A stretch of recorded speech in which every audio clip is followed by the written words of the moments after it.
Hello everyone, আসসালামু আলাইকুম।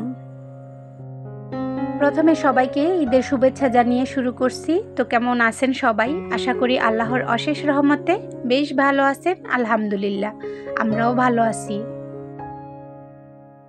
তো ভিডিওটি শুরু করতে যাচ্ছি এই তো সকাল থেকে। তো এটা হচ্ছে শেষ রোজার দিন ভিডিও শ্যুট করা। আসলে ব্যস্ততার কারণে কিন্তু রমজান মাসে তেমনটা ভিডিও ছাড়াই হয়নি। তো এটা ছিল রমজানের শেষ দিন। মাশাল্লাহ, আলহামদুলিল্লাহ, আল্লাহর কাছে লাখ লাখ শুকরিয়া যে সম্পূর্ণটা রমজান আলহামদুলিল্লাহ ভালো মতোই শেষ হয়েছে। তো আল্লাহর কাছে লাখ লাখ শুকরিয়া, যেহেতু 28 রোজার দিনই কোরআন খতম দিয়েছিলাম, তো যেন রমজান মাসটা পূর্ণতা পেল সম্পূর্ণভাবেই। তো ঈদের দিন কিন্তু নতুন বেড কভার বিছাতেই হবে। তো যেহেতু এমনিতেও বেড কভারটা অনেকটাই ময়লা হয়ে গেছিলো, আর ঈদের দিন অনেকটা ঝামেলা থাকতে হবে, যে কারণে 2 রুমের বেড কভার আমি ঈদের আগের দিনই চেঞ্জ করে নিয়েছি। আর আমার মনে হয় যে ঘরের সৌন্দর্যের মধ্যে সবচাইতে সবার আগে প্রথমেই পড়ে কি বিছানার চাদর। তো বিছানার চাদরটা যদি সুন্দর আর ভালোভাবে গুছানো থাকে তাহলে কিন্তু ঘরের সৌন্দর্য ফুটে ওঠে সবচাইতে বেশি।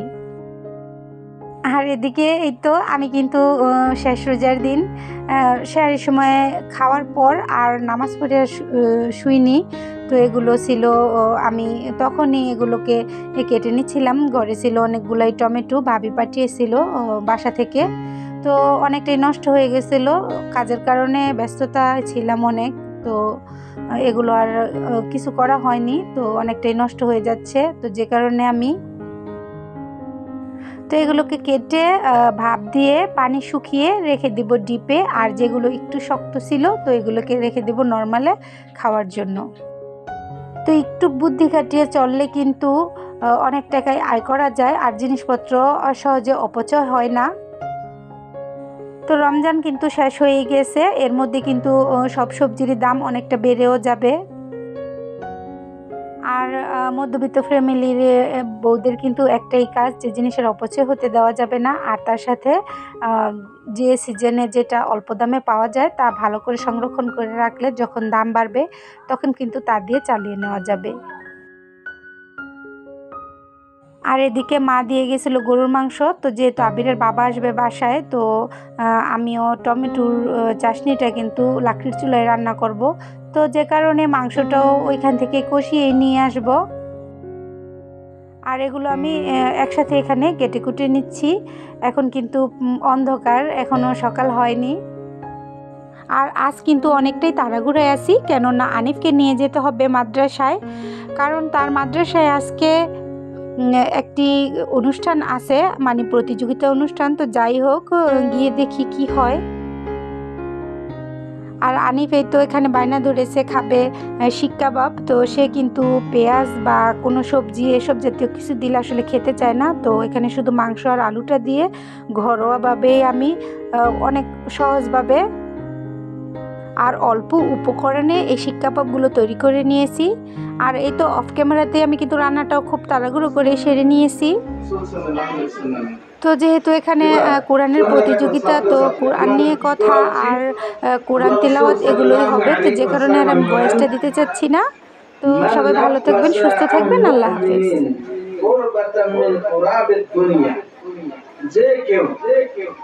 যে কেউ কোন মুমিনের দুনিয়ার কষ্ট দূর করে, নাফাসাল্লাহু আনহু ইয়াউমাল কিয়ামাহ, আল্লাহ তাআলা তাকে কিয়ামতের দিন কষ্ট দূর করে দিবেন। তাহলে কি দুনিয়াতে আমরা মানুষকে কষ্ট দিব? হ্যাঁ, আল্লাহ রাসূল সাল্লাল্লাহু আলাইহি ওয়াসাল্লাম বলেছেন, মান নাফাসা আম মুমিনিন করবাতাম মিন উরাবিদ দুনিয়া, যদি কেউ দুনিয়ার জীবনে ইলাম ইউখলা দুইসুহা বিলগিদা ফাবিরাউনা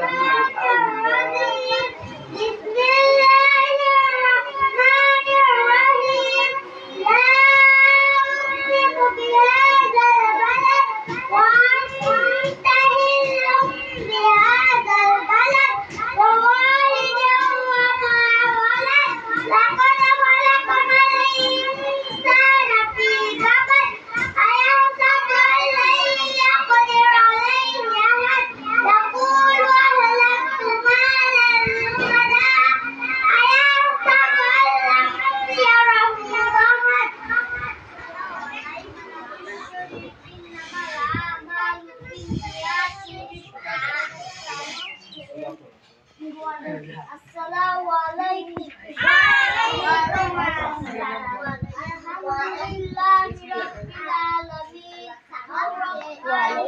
বুঝলে গেছে মা মনে বুঝলে দাদা ভুললে যাইও না।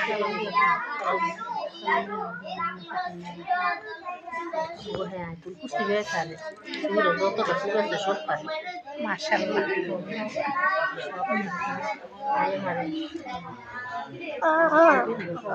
মাশাআল্লাহ মাশাআল্লাহ আলহামদুলিল্লাহ বাচ্চা বলতে কারণে যে কথা শুনে আমাদের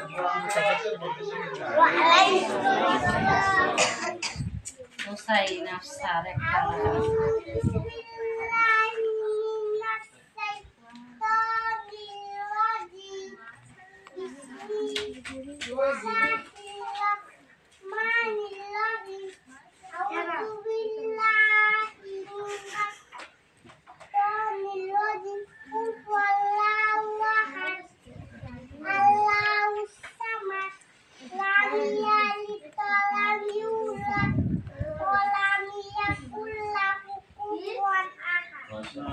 সালাম দাও, সালাম দাও।